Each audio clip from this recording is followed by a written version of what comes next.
Less than 2 weeks after the Jets missed the playoffs for a seventh consecutive season, offensive coordinator John Morton's future with the team remains in doubt.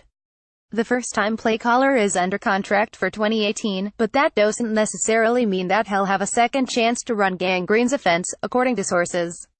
The Daily News reported after the season that the Jets would let Morton join John Gruden's coaching staff in Oakland if the opportunity presented itself. The team hasn't changed its mind. The Jets wouldn't stand in the way of a Morton-Gruden reunion if the new Raiders leader offers any position to his former pupil. Gruden announced Greg Olsen as his offensive coordinator Tuesday. Morton's situation with the Jets, whose offense languished in the bottom third of the league in nearly every meaningful statistical category, remains unresolved. There have been internal discussions to elevate quarterbacks coach Jeremy Bates, who is regarded by some people on One Jets Drive as the best offensive mind in the building. Bates, however, had given indications as recently as a couple weeks ago that he wasn't interested in the job. Eagles quarterbacks coach John DeFilippo was the Jets' top choice to replace Chan Gailey last year, according to sources, before Philly blocked the interview request. DeFilippo, whose stock has soared in the wake of Carson Wentz's breakout season, interviewed for the Bears and Cardinals head coaching vacancies last week. He would be the Jets' top external choice again, according to team sources.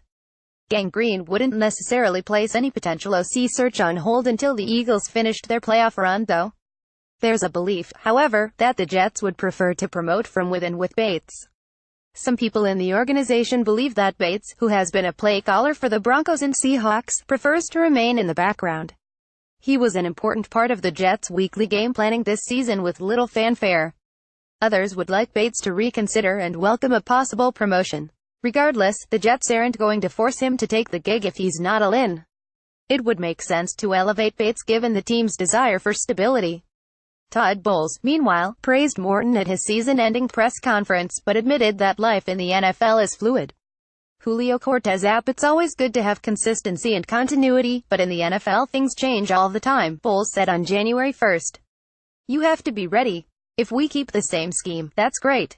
If we have to change for whatever reason, we'll go from there." Morton is respected on One Jets Drive for his work ethic and desire to get better, but there are some fair concerns about whether he's the right man to lead the Jets' offense in the next phase of this rebuilding process. Matt Forte openly questioned Morton's pass-happy play calling in a Week 8 loss to the Falcons on a rainy day. Some people in the organization have privately questioned his play calling in several other games, including but not limited to the season opener in Buffalo and shutout loss in Denver. Here are the raw numbers. The Jets finished 28th in total yards, 29th in first downs, 23rd in third down efficiency, 24th in scoring, 24th in passing yards and 19th in rushing yards. It's fair to consider the overall lack of offensive talent when evaluating Morton's first season. His reputation as a grinder was spot on.